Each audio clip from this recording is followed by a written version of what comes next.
So the first rule about being an outdoor cameraman, don't drop the tree on your camera. It's not good. It's not good on the camera, it's not good on the tree, but it's really not good on the camera. Good morning, Cabineers. When I'm sporting the safety glasses and the bandana, that can mean only one thing. Today, we're doing some yard work.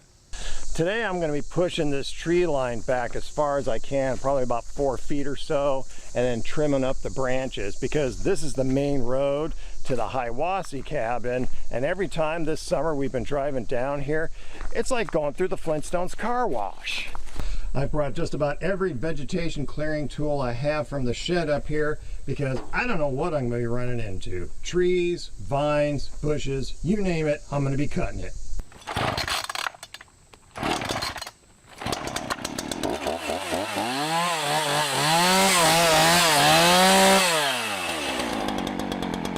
Chainsaws are not toys. Don't play with them.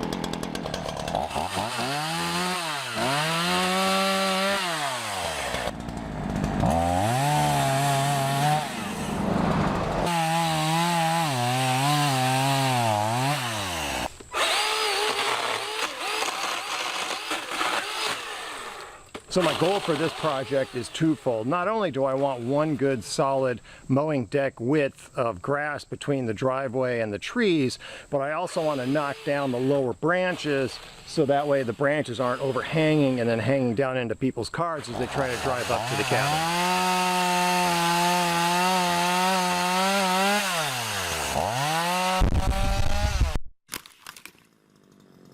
So I am back in busy Phoenix, Arizona, but I still want to be doing something positive towards the campground. So one of the best things I can do is work on getting some more decor and things like that, because I'm finding that the thrift stores here are a whole lot better than in Tennessee. Today I have found these. What I have here is a set of 4 outdoor chairs. They are pretty sturdy and in really good shape, except they have a little bit of rust on them. And all I really need to do is scrub them down a little bit, get the rust off, and then do a little bit of spray paint. I also went and then I stopped at Lowe's and I picked up these cushions and some spray paint. And normally I would just paint them black, but I thought, you know, what about a nice green to pull the green out of these cushions? And so I just said, what the heck? You can see some fairly serious rust there on the arms.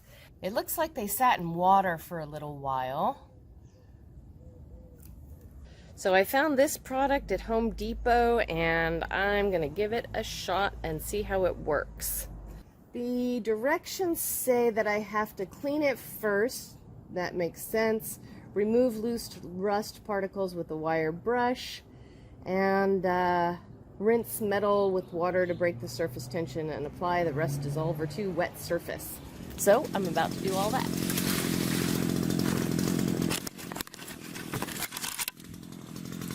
Hey, it's still recording! So as you just saw, I basically dropped a tree on the camera. Now the camera still appears to be working. I mean, I'm filming this right now, at least I think I'm filming this right now, hoping that it's actually working. The little red dots on the screen, so I'm hoping, and the flies are flying, but the little red dots on the screen, so I hope it's actually recording. What happened was, obviously you saw the tree fell on the camera and it broke the tripod attachment off the bottom of the camera. So it's like now I basically just have the camera duct taped to the tripod because I need something to hold this camera because I can't hold the camera and work at the same time.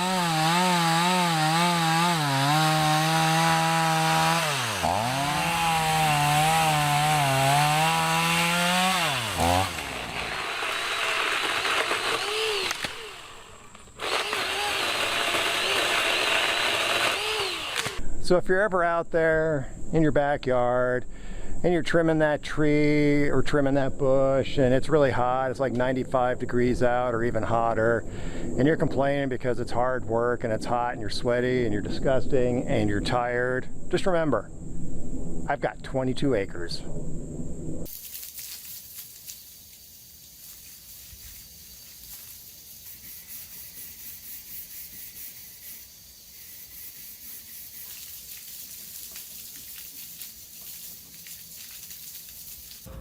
Okay, I did one more thing of water over it, and then I put it on the side of this wall so that I can get everything here.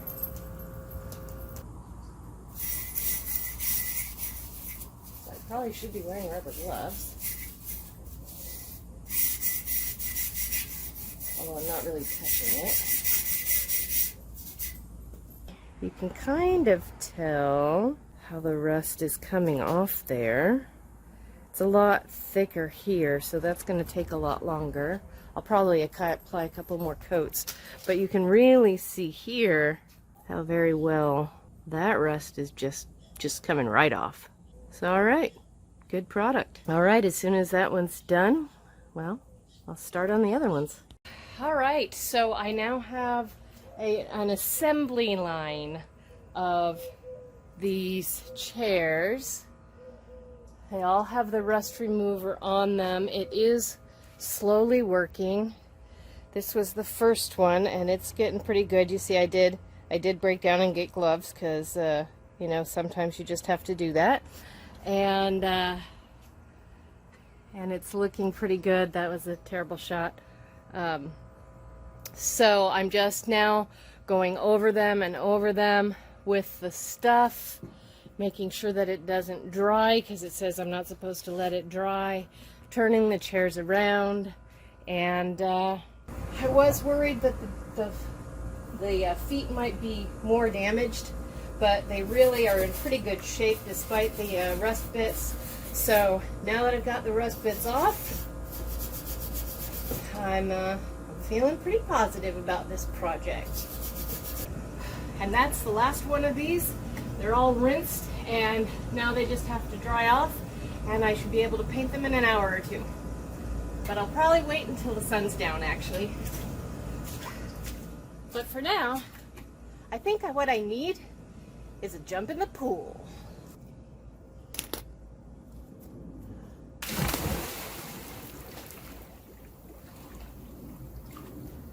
Oh, just like bath water, man.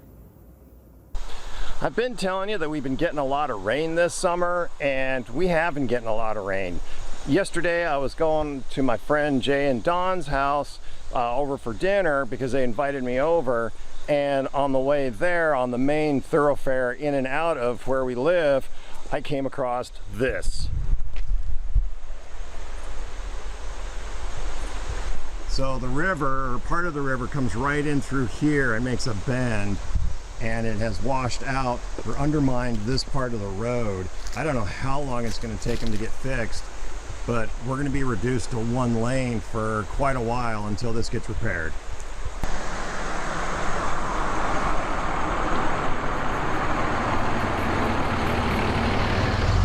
And this is still moving.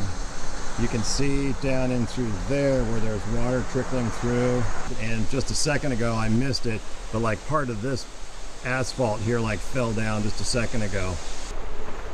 If you haven't seen the river before, you may not be able to tell, but they are releasing a lot of water out right now. It's the day after, it's sunny, the sun's finally out. Yeah, normally you can see like a line of rocks in through here, and there's like rocks and stuff, and you can't see any of that because like they're just releasing so much water out of the dam right now upstream. You can see the log jammed up there against these trees. Normally these trees are like clear out of the water. They're like a little island there. All right, some rust-oleum, heavy duty, weather resistant, rust preventative.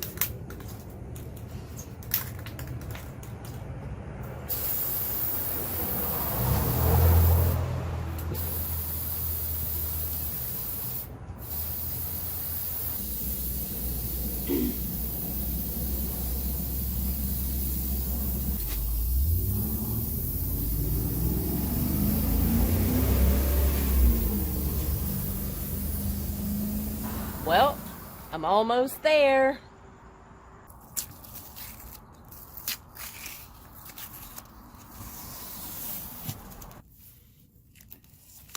All right, the last piece of tape comes off. Another indicator of how much rain we've been getting here is how many trees are falling over and blocking the road. This one, literally, I drove down the road one day and the next day this tree was down and someone had already cut it. So fortunately it didn't like bother my mission for the day. But yeah, within 24 hours, this tree had fallen down, and all along the road here into our place, there's got to be like 6 or 8 new trees that have fallen down just this summer, whereas last summer when I was here, 0. So apparently a lot of the local people around here do carry chainsaws with them when they drive in and out of town and stuff, because you never know when a tree like this is actually across the road and you got to cut your way out. It's been a couple days. I didn't want to bore you with having to watch me pick up trees and tree limbs and stuff and drag them down to the burn pile, because you've seen all that kind of stuff before. But you can see that having cut this out now, it really opens this space up. You can see the tree trunks and you can kind of see down into the forest, and it just gives it this more overall open and airy feel to this area. So if you're wondering, I don't like just burn everything that we cut down. A lot of the stuff we save, and I want to use for decorative pieces in the cabins and making furniture and things like that, because I don't want all these videos to just be us doing more of the same kind of home stuff that you see all the time, you know, painting a room, laying a floor and all that stuff. But right now, that's the work that needs to be done, because we have to get the cabins going so we can get people into them.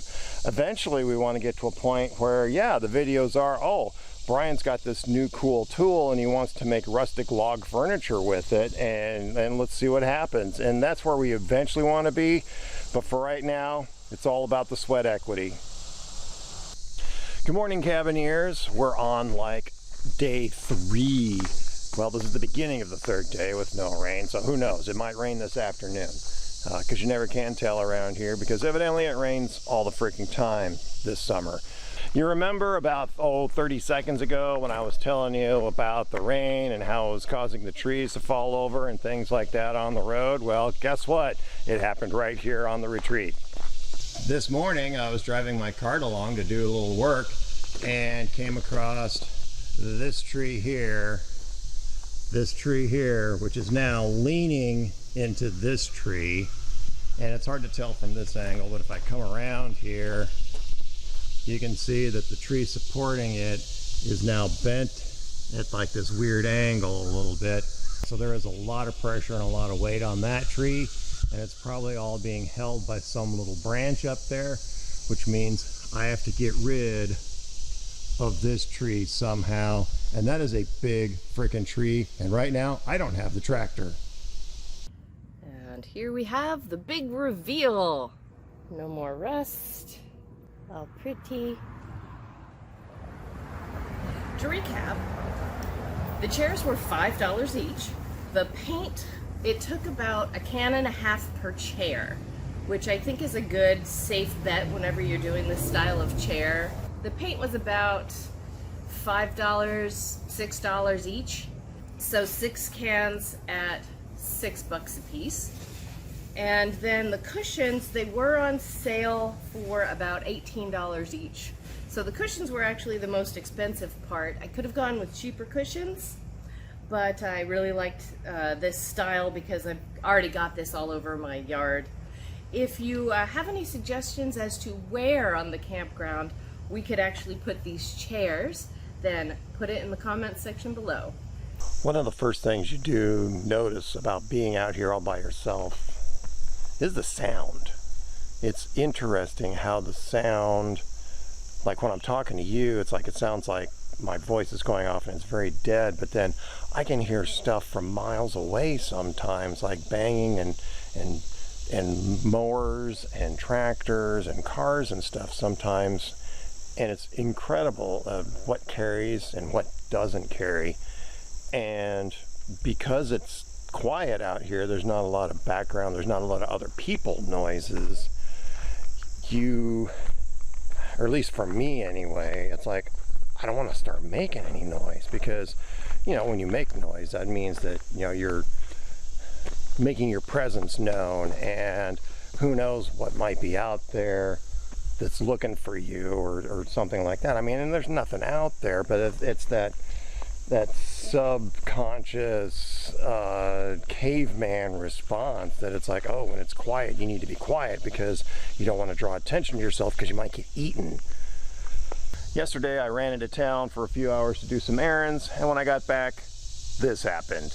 Now, it may not look like much on camera, just a bunch of jumbled up trees, but they all fell down and they all jumbled up while I was gone, and now I have to clean it up. And it busted up a couple of our chairs here, and I got guests coming to this space in 2 days. So this tree came down, hit this tree right here, and took it out. Also took out part of this tree here, which was already kind of leaning and rotten, and I kind of want to get rid of, but it knocked a bunch of it down. And then also, let me go past the holly bush here, took out this tree here, which is the tree that goes down and is now resting partially in the fire pit area. Needless to say, I've got a lot of chainsawing in my near future, because I can't have this stuff just hanging in the trees, being held up by tiny little branches and just waiting for it to fall down on somebody's head. And just like that, I got it all cut down, and there's still a big pile of logs here that I'm gonna salvage and use and keep. There's one right here, and then there's a couple more way back up there that are really big, huge logs that I'm gonna try to do something with. But all the rest of the stuff, let me show you. All of this was all piled up in this tree. It was up in that tree, wedged between the three parts of the tree there. Got all that down, got all this down, got all this area cleaned up, and got a big pile of stuff over here that people can burn. And once again, we have a nice, beautiful little fire pit area. Another issue I deal with a lot is this place is just big enough, and you have enough projects going on at one time that in order to say start a new one, now I know you're going to say, gee, Brian, finish one of the old projects. Well, you know, sometimes it just doesn't work out that way, so you have to oftentimes start new projects. And one of the hardest things is running around the property trying to get 3 things from this spot, 2 things from this spot, 4 things from this other spot, and 2 things from the first spot, and trying to remember all this stuff. And even with the golf cart's a big help, because I can run back and forth between buildings and stuff much faster now. But still, it's like I go to the garage and I'm like, oh, I got to remember these 3 things, and I get the first 2 and I totally forget the first one. And then I go to where I'm dropping things off, and it's like, oh crap, I have to go back there. Well, if I'm going back there, let me grab this other thing from over here in this other space, and then I'll go back and get that one. And then you go get the new thing, and you still forget the one thing that you're actually looking for. And it gets pretty frustrating sometimes. It really does. It's hard. But once you do get everything all together, you know, then you can work on your new project and you do feel good. But oftentimes just getting started, because just thinking through that process, just like, where do I have to go for this? Where do I have to go for that? What if I need this? What if I need that? Where's that at? Where's this at? It's kind of hard, and it's daunting, and it's one of those things that kind of like almost stops me from trying to do something, a new project, because I start thinking through all this and I'm like, oh my God, it's going to take me 2 hours just to do this 15-minute project. So if you've enjoyed this video, please consider subscribing to our channel, like our videos, and ring that bell so you get a notification whenever we put up a new video. Also, like us on Facebook and Instagram. But the best way to help us is to go to our website, starmountainretreat.com. That's Star Mountain with 2 R's, and hit that book a cabin button and come on out and visit us in person. See you later.